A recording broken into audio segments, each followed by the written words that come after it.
The Drafker pursued the group as they galloped through the night. Eventually, they were able to gain some distance when they became surrounded by an unnaturally thick fog. After reaching the river crossing, Lan woke up the ferryman and bribed him to take them across immediately, despite the fog. The ferryman and his men agreed to take the group over to the other side for a large sum of money.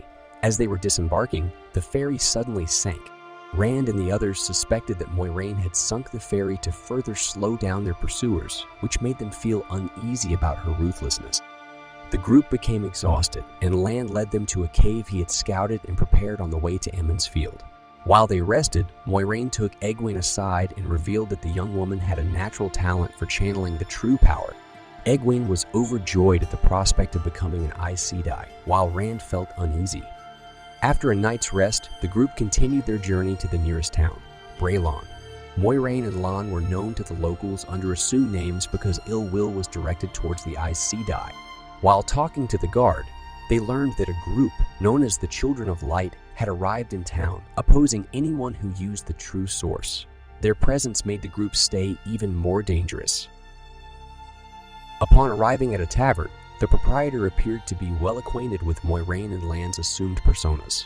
The Aes Sedai decided to recuperate for 2 nights before continuing the journey. The group was led first to the baths and then to a private dining room.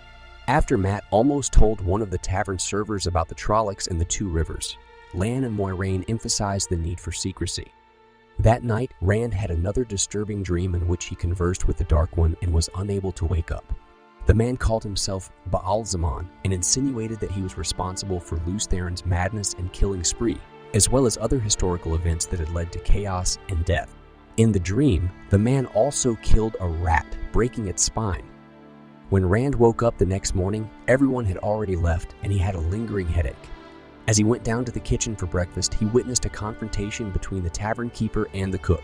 Several guests had complained about finding rats with broken spines, and they suspected the cook's cat was responsible, but she denied it.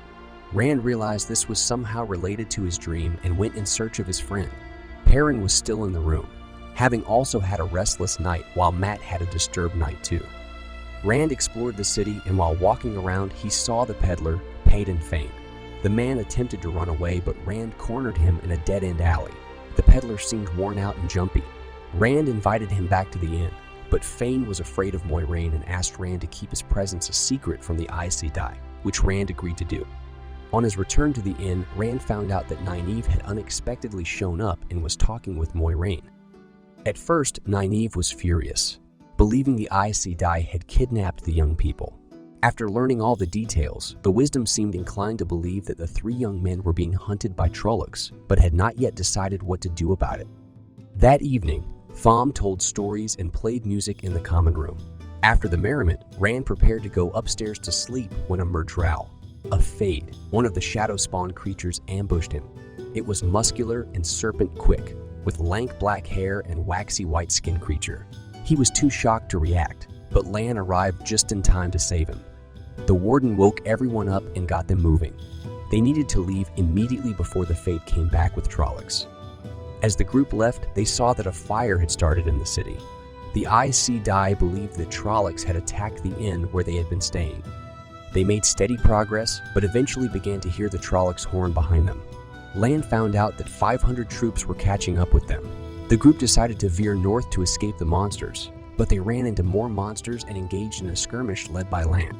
After the warder, the guardian of Moiraine, killed the Fade, the Trollocs were incapacitated and the group gained some distance. To escape, the group headed to the ruins of the abandoned ancient city of Eredhol, also known as Shadar Logoth. After reaching the city ruins, the group made camp inside one of its buildings. The 3 young men explored. After a while, they sat down to rest and were approached by a man who introduced himself as Mordeth. He claimed to be a treasure hunter who had found riches beyond imagination and needed their help to load his horses. He promised them a cut of the treasure in exchange for their aid.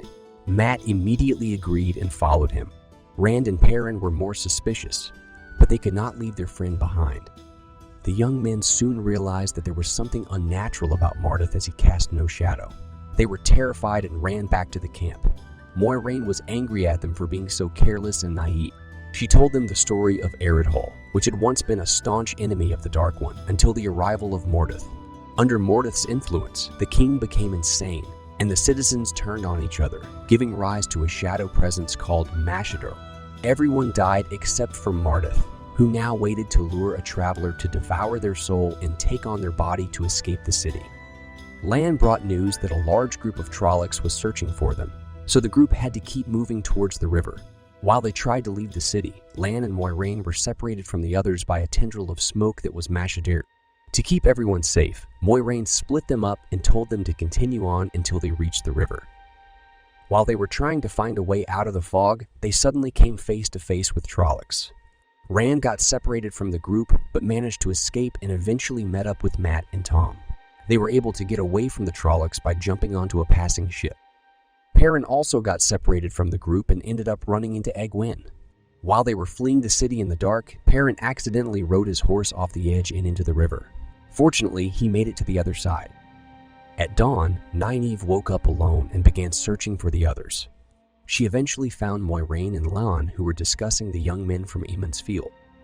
Thanks to the coins Nynaeve had given them, the Aes Sedai sensed that one of the men was across the river, while the other two were traveling downstream after losing their tokens. Nynaeve became angry and scolded Moiraine, but the Aes Sedai surprised her by revealing that the wisdom had the ability to channel the power. Despite her initial disbelief and hatred towards the Aes Sedai, Nynaeve eventually came to understand the dangers of using the power through Moiraine's accurate descriptions. After waking up alone, Perrin set off downriver, hoping to find Egwene. Eventually, he found her and they decided to wait for the others in Caemlyn, a beautiful city. During their journey, Perrin and Egwene encountered a strange man named Elias Machera, who wore furs and had yellow eyes. Elias welcomed them to his campfire and provided them with food. Later, a pack of massive wolves appeared from the woods, which Elias claimed were his friends. He believed that Perrin shared his ability to communicate with them. Upon hearing the young people's story, Elias and his wolf pack decided to accompany them south to Caemlyn to ensure their safe arrival. After experiencing a disturbing dream, Rand felt euphoric and performed dangerous acrobatics on the ship's mast. When he descended, he saw that Mat was holding a dagger with strange symbols and was acting strangely withdrawn and sullen. Mat confessed to taking the dagger from Shadar Logoth. Meanwhile, Perrin, Egwene, and Elias continued their journey south with the wolf pack. On the third day, they encountered a group of Tuatha, or traveling people, who travel the world seeking a song and adhering to the doctrine of nonviolence known as the Way of the Leaf. Rand, Mat, and Thom arrived at the river port of Whitebridge and spoke to an innkeeper in an attempt to locate the rest of their group. However, they discovered that a madman and a Fade had been asking after them. Thom suggested they continue down to Ilion on the boat, but Rand and Mat wanted to go to Tarvalon to learn how to stop the dreams. They argued, and Mat became suspicious of the old man. Thom revealed that his nephew had been involved with the Aes Sedai and died as a result. As they attempted to flee the town without being noticed, the three men encountered a Fade. In order to distract the creature, Thom sacrificed himself, allowing Rand and Mat to escape. Perrin, Egwene, and Elias continued their journey south with the traveling people, taking their time. Egwene flirted with one of the young men and appeared to be enjoying herself, but Perrin was growing impatient and increasingly aware of his connection to the wolves, which he kept dreaming about. Nynaeve, Moiraine, and Lan reached Whitebridge to find evidence of a recent riot and burned buildings. While unable to learn anything concrete, Moiraine sensed that one of the coin holders was nearby to the north, and the other two were still alive 2 days ago.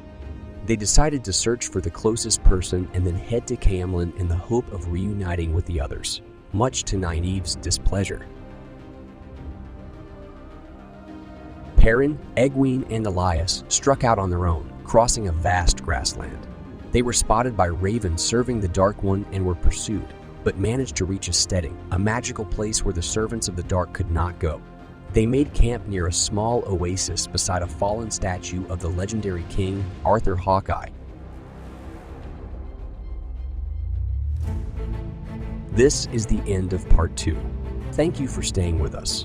If you enjoyed the video, please press like, leave a comment, and subscribe. See you soon on Books Recapped.